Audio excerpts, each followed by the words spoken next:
Hey gang, AV here. Welcome to my review of the Hiya Toys Alien vs. Predator Exquisite Mini, the Alien Queen. Here's the box. As you can see, the box is massive. So I'm going to actually pick up, yeah, I will. I'll actually pick up the phone from the cradle here. So you can see the size of the box. It's very big. Product shot of the figure right there on the front, which doesn't even feature the whole figure in frame. Right there, Alien vs. Predator on the top, Hiya toy down there in the corner. Just some words and things on that side, words and things on this side. Try to do this without destroying my whole display here. Aliens vs. Predator, Alien Queen. On the back, and then on the bottom, Aliens vs. Predator, Alien Queen. Alright, so basically everything came inside 3 plastic trays. Remove all the parts, put her together, and here she is. Whoops. Catastrophic failure right off the bat there.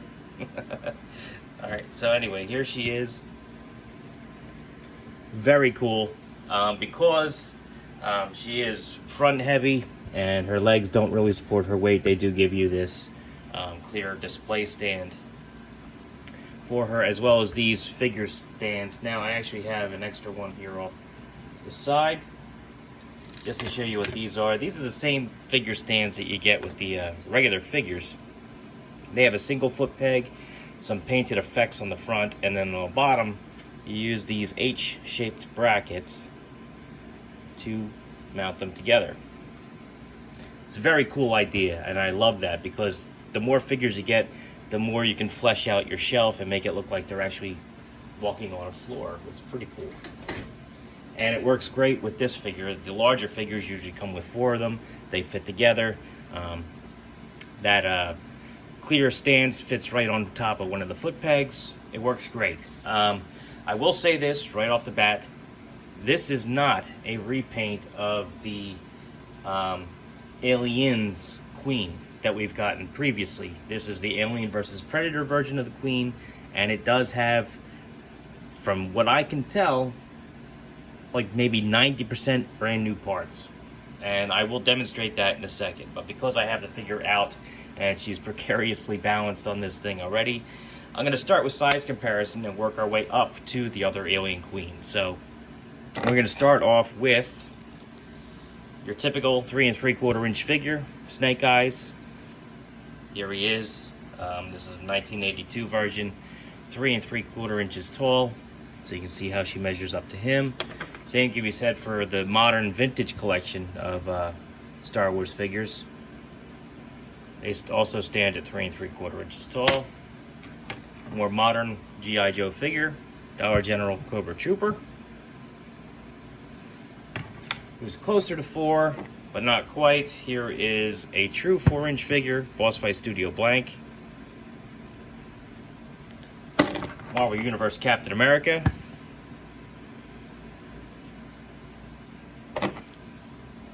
And Master Chief. Now, this is a 1/18 scale version of the Alien Queen, just so you can see. And we're not done. She is next to a Hiya Toys Power Loader. So you can see how they measure up. Pretty well, I think. And last but not least,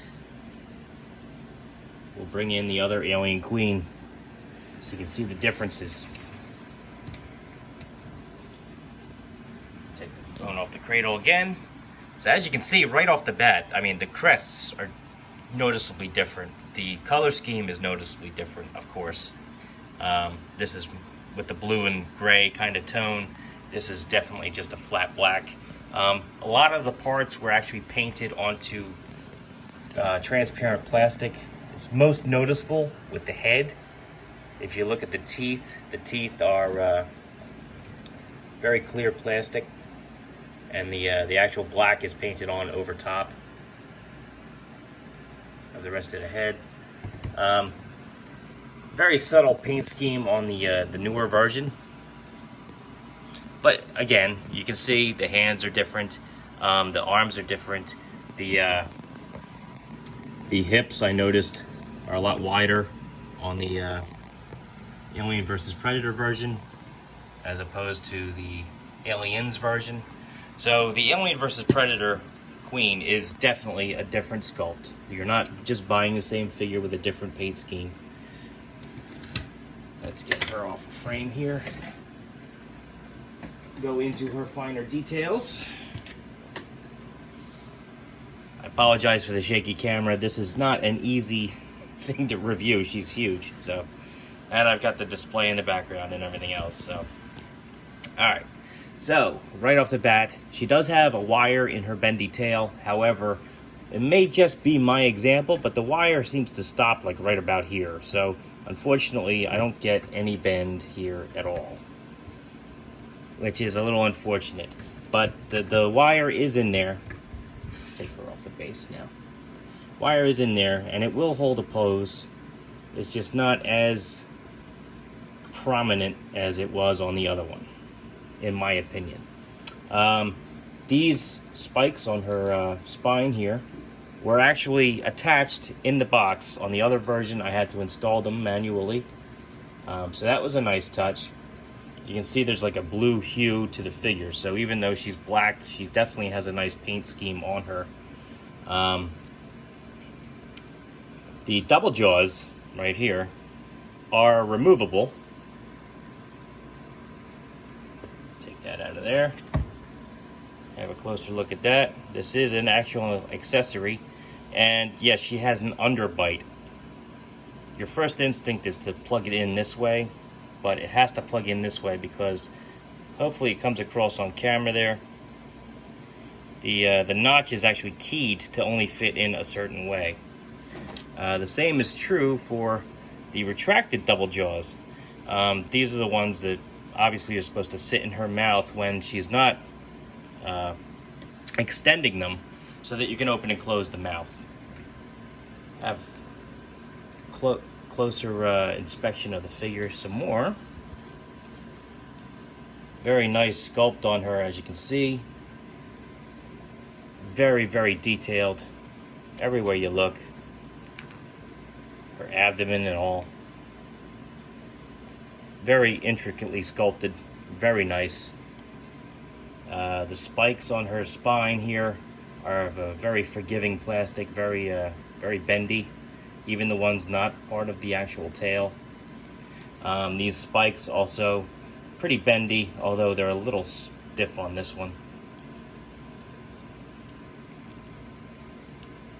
Nice sculpt even back there. Beautiful, beautiful figures. Alright, so articulation-wise, we'll start with the crest. The crest actually does slide forward, so you can recreate that scene from Aliens when she wakes up. Although it's a little stiff on mine, it does slide back. It also has enough wiggle room so that you can actually move it independent of the head and neck, which is good. Speaking of the head has its own articulation. As you can see, it can face forward, you can point it down, and of course the jaws do open.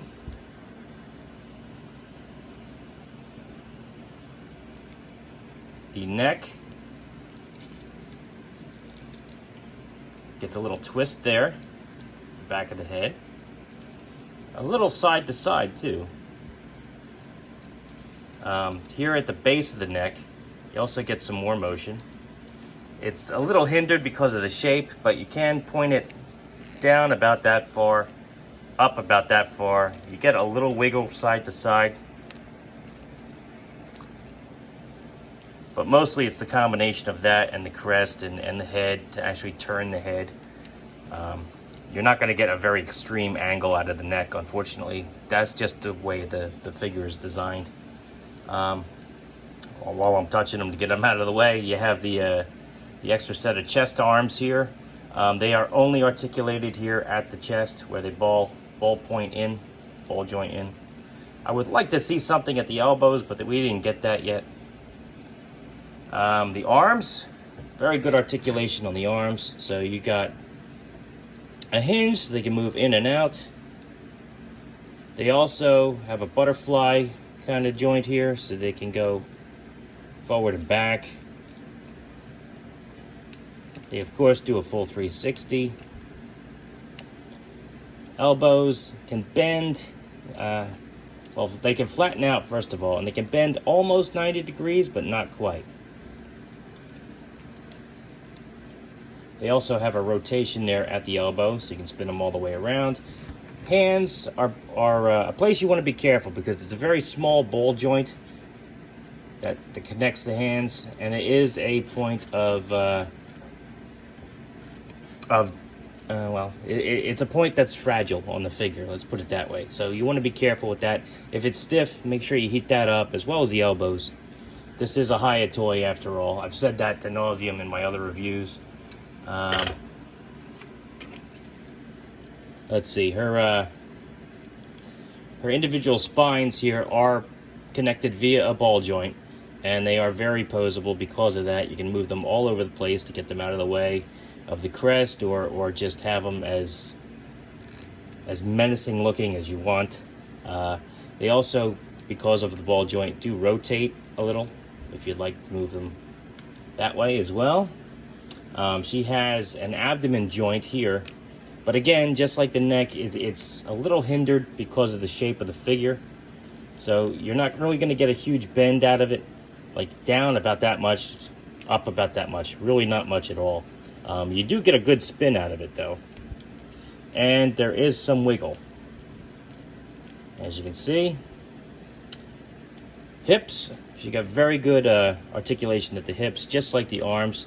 She can butterfly them forward and back, in and out very well, and of course spin forward and back. Full 360, but these are going to get in the way.